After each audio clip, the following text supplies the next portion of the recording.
সাংবাদিকদের মুখোমুখি মমতা বন্দ্যোপাধ্যায়, সরাসরি চোখ রাখবো। হ্যাপি নিউ ইয়ার জানাচ্ছি। আপনারা সকলে ভালো থাকুন, সুস্থ থাকুন, সুন্দর থাকুন। হ্যাপি নিউ ইয়ারের প্রোগ্রাম এখন থেকেই আমরা অ্যানাউন্স করেছি। 1 জানুয়ারিটা ছুটির দিন, কিন্তু ওই দিন আবার আমাদের ফাউন্ডেশন ডেও দলেরও। আমি দলের কথা কখনো এখানে বলি না, কিন্তু যেহেতু আমরা বলি মামাটি মানুষের সরকার, ওই দিবসটা আমরা মামাটি মানুষ দিবস হিসেবে পালন করি 1 জানুয়ারি। এবং 26 পূর্ণ হয়ে 27-এ পা দিচ্ছে। ওই দিন ব্লাড ডোনেশন করে আমাদের ছেলে মেয়েরা, অনেক সাধারণ মানুষ, প্রায় লক্ষাধিক ব্লাড বোতল ব্লাড কালেক্টেড হয়, যেটা থেকে অনেক অসহায় মানুষ বা অ্যাক্সিডেন্টাল কেস বা অন্যান্য কেস তারা সহযোগিতা পায়। যেমন গরম সময় যখন রক্ত পাওয়া যায় না, তখন পুলিশের থেকেও ব্লাড ডোনেশন ক্যাম্প করা হয়, এগুলো আমরা জানি। সুতরাং ওই দিনটা আমরা মামাটি মানুষকে ডেডিকেট করব। আর 1 জানুয়ারি যেহেতু ইংলিশ ইয়ারের ক্যালেন্ডার ইয়ারের 1 জানুয়ারি, ওই দিনটা ছুটি আছে, কিন্তু সেই জন্য আপনাদের আগাম সবাইকে শুভকামনা এবং সবাইকে হ্যাপি নিউ ইয়ার জানাচ্ছি। 2 জানুয়ারি আমাদের অ্যাডমিনিস্ট্রেটিভ রিভিউ মিটিং ডাকা হয়েছে নবান্ন সভাঘরে বেলা 1টার সময়। সমস্ত ডিপার্টমেন্টের কাজ নিয়ে পর্যালোচনা করা হবে, জেলা থেকে শুরু করে ব্লক স্তর পর্যন্ত, রাজ্য স্তর থেকে। এই বছরের 30শে ডিসেম্বর আমি বেলা 1টায় আমি এতে যাব, সন্দেশখালীতে একটা পাবলিক ডিস্ট্রিবিউশনের প্রোগ্রাম নিয়েছি।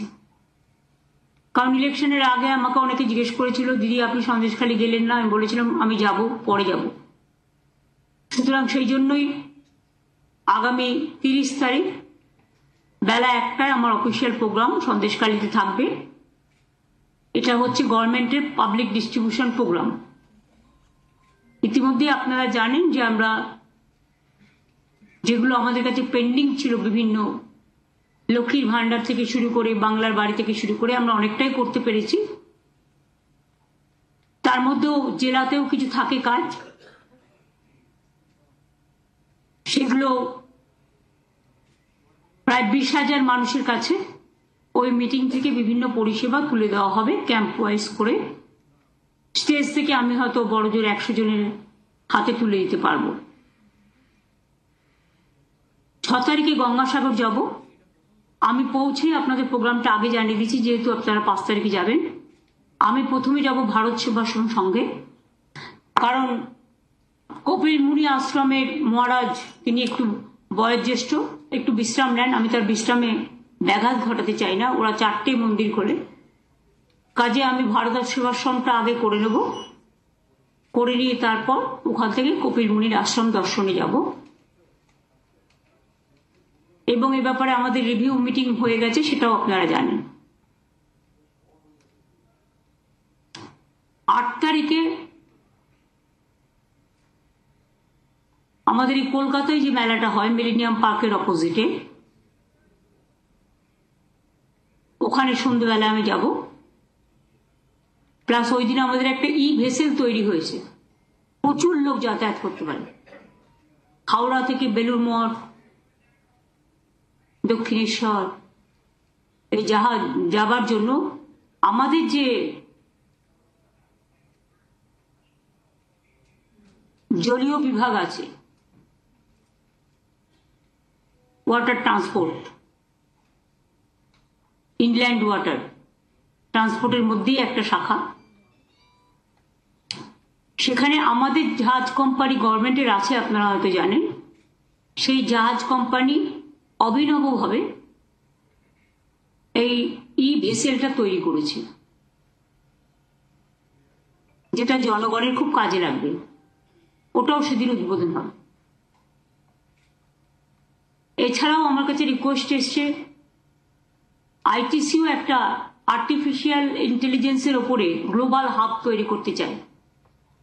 ওদের বিল্ডিং প্রায় কমপ্লিট হয়ে গেছে,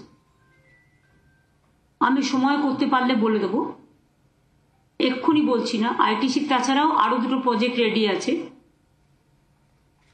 আমরা সময় মতো করে দেবো।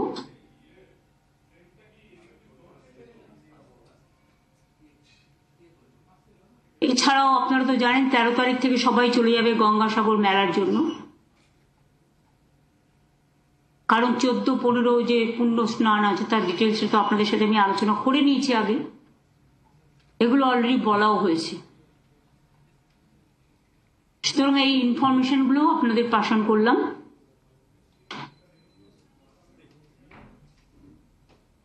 আমাদের বেঙ্গল বিজনেস সাবমিট হচ্ছে 5ই ফেব্রুয়ারি এবং 6ই ফেব্রুয়ারি। এটা একটা বড় programme. In the meantime যদি মা কালীবাড়ি মন্দিরের যে স্কাই ওয়াকটা হচ্ছে যদি কমপ্লিট হয়ে যায়, তাহলে ফেব্রুয়ারি প্রথম উইকেই আমরা চেষ্টা করব সেটাকেও উদ্বোধন করে দেওয়ার।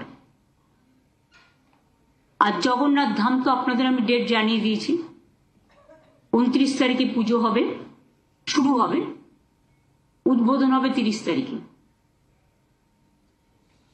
আপনারা যারা যাবেন আগের থেকে কিন্তু বুকিং টুকিং গুলোর ব্যবস্থা করতে হবে। পিকেশিদাকেও বলবো দেখে রাখতে, কারণ সে সময় হয়তো বুকিং নাও পেতে পারি না, এতটা রাশ থাকবে আমার যতদূর ধারণা। ভালো হোক, যত ভালো হবে তত ভালো। এছাড়াও জানুয়ারি মাসে 28 তারিখে সম্ভবত বই মেলা আছে, কলকাতা ইন্টারন্যাশনাল বুক ফেয়ার। নানা রকম মেলা গ্রামে গঞ্জে চলছে, পৌষ মেলা থেকে বিভিন্ন জেলায় বই মেলা, সরস মেলা থেকে শুরু করে সেলফ হেল্প গ্রুপের নানা রকম মেলা, কৃষি মেলা, পিঠে পুলির মেলা, নানা রকম মেলা। দুর্গাপুজোকে কেন্দ্র করে যেমন একটা বড় মানুষের ইনকাম জেনারেশন হয়, তেমনি মনে রাখবেন এই বড়দিন থেকে শুরু করে জানুয়ারি মাসটা পুরো নানা রকম মেলা হয়। এতে প্রচুর মানুষ কেনাকাটা করে। গ্রামের যারা আর্টিজেন্স, সেলফ হেল্প গ্রুপ, তারা যে সমস্ত হাতে জিনিস তৈরি করে, মেশিন দিয়ে করে, সেগুলো তারা ভালো করে তাদের ইনকাম জেনারেশন হয়। এটা একটা সুবিধে।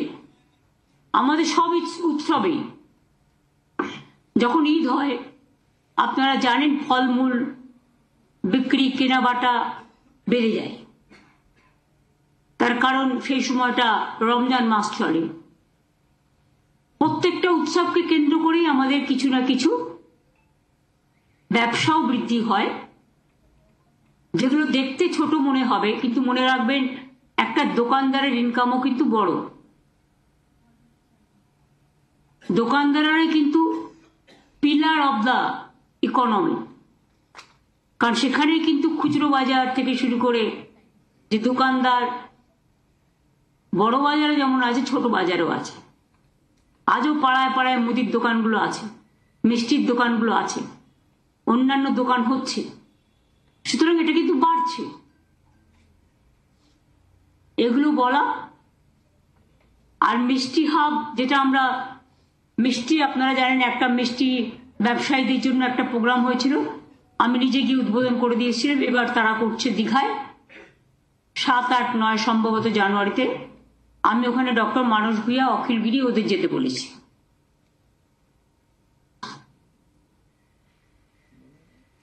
বাংলায় মিষ্টি বলুন, জয়নগরের মোয়া বলুন, নলেন গুড় বলুন, পিঠে কালো বলুন, শীতকালে এগুলো মানুষের খুব প্রিয়।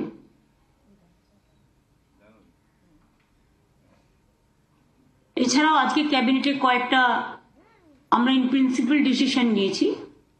আলিপুর চিড়িয়াখানার ঠিক অপোজিটে, আগে আপনারা দেখতেন আলিপুর চিড়িয়াখানায় মাত্র একটা দরজা ছিল বেরোবার, একটা ঢোকার, কিন্তু আমাদের সরকার আসার পরে প্রায় 12টা আমরা গেট করে দিয়েছি, ঢোকার বেরোবার। তারপরে ওখানে একটা রোডওয়ে ব্রিজ যেটা বলা হয় সেটাও করে দেওয়া হয়েছে। এবং কালকে প্রায় লক্ষাধিকের ওপর মানুষ চিড়িয়াখানায় এসেছিলেন। আজকেও আমি যখন বাড়ি থেকে আসছিলাম দেখলাম প্রচন্ড ভিড়। সব জায়গাতেই মানুষ যান, কারণ বাংলার মানুষরা একটু ভ্রমণ ভালোবাসেন, বাচ্চাদের নিয়ে একটু বেড়াতে যাওয়া, দেখতে যাওয়া এটা পছন্দ করেন। সুতরাং এই হিসেবে বিভিন্ন জায়গায় এখন লক্ষ লক্ষ মানুষের সমাগম হচ্ছে, এটাও একটা বড় ব্যাপার। মানুষ এই দিনগুলোকে খুব ভালোভাবে কাটানোর চেষ্টা করে। এবং এই আলিপুর চিড়িয়াখানার অপোজিটে একটা জায়গা আছে, ওখানে একটা ছোট্ট অ্যাকোরিয়াম ছিল, অনেক দিনের পুরনো, এবং অ্যানিম্যাল হাজবেন্ডারি পশু চিকিৎসার একটা ছোট্ট জায়গা ছিল, কিন্তু বাদ বাকিটা টোটালটাই আনইউজ ছিল। ওই জায়গাটায় আমরা একটা বিরাট বিগ বাজার করতে যাচ্ছি। ল্যান্ডটা আমরা জাস্ট ইন প্রিন্সিপাল এগ্রিড করেছি ওই জায়গাটা, কিন্তু যাই করুক ওখানে একটা ছোট্ট অ্যাকোরিয়াম থাকবে, আর পশু হসপিটালটা ওরা চিড়িয়াখানা জুয়ের জায়গায় ওরা করে নেবে। সুতরাং এখানে কোনো অসুবিধে হবে না, সব ডিপার্টমেন্ট কথা বলেই সিদ্ধান্ত নিয়েছে।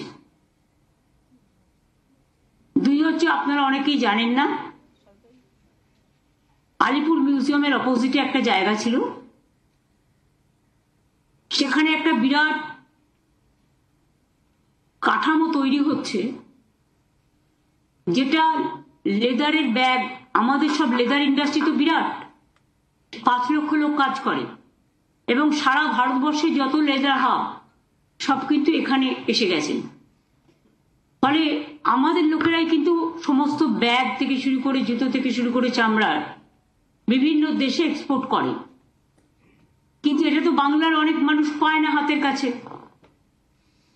তাদের নানা রকম ব্র্যান্ডে কিনতে হয়।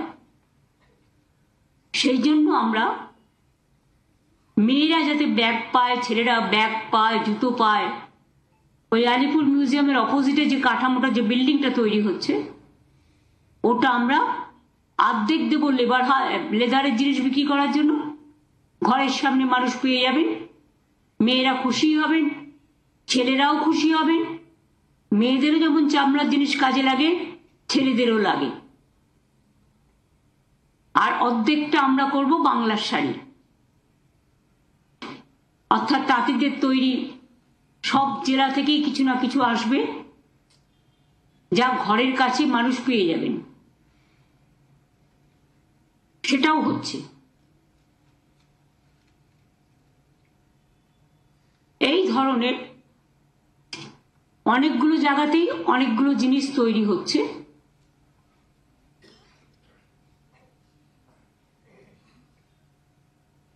এগুলো বাংলার অর্থনীতিকে যেমন বৃদ্ধি করবে, এমপ্লয়মেন্ট জেনারেশন করবে, এবং এমপ্লয়মেন্ট জেনারেশনের মধ্যে দিয়ে ভাই বোন সকলে নিজে পায়ে দাঁড়াবার একটা সুযোগ পাবে।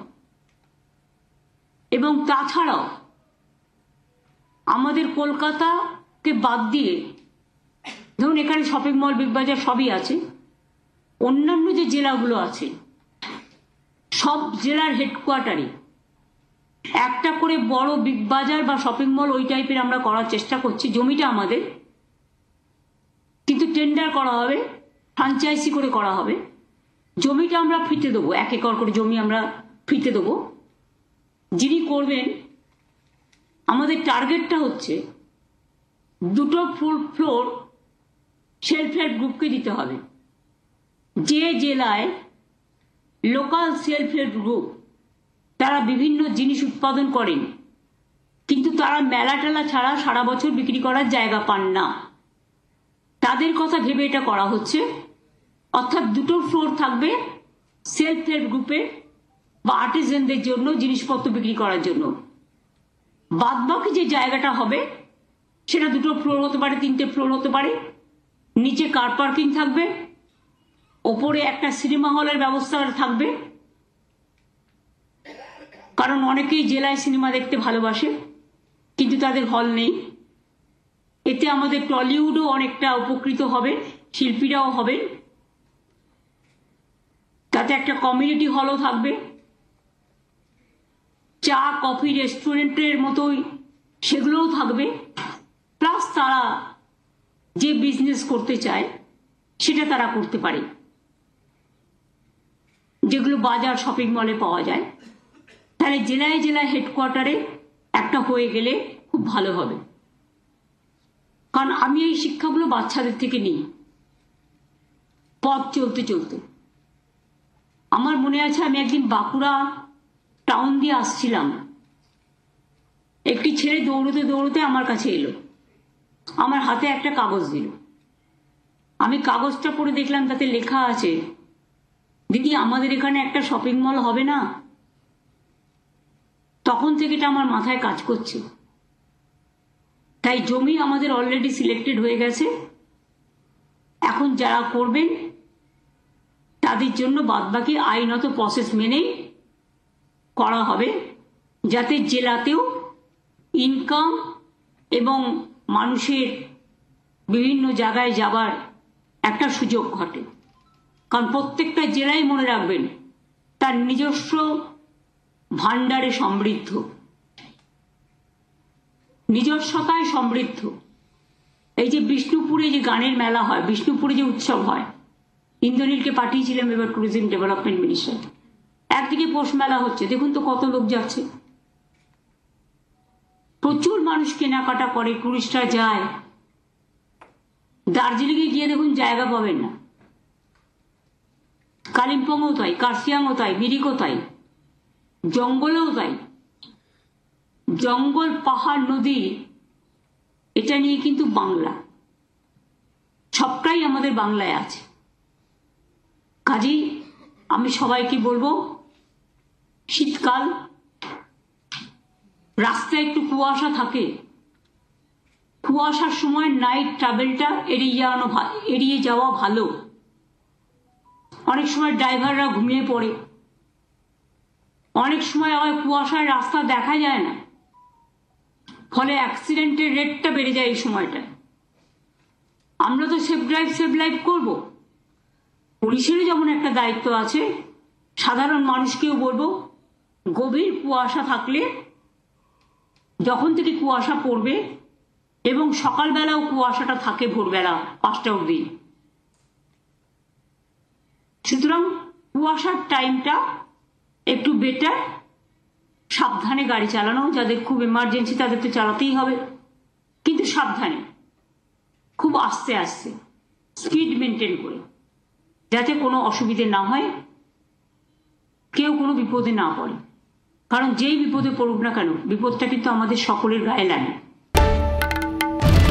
বাংলার আওয়াজ, বাঙালির আবেগ, জি 24 ঘন্টা।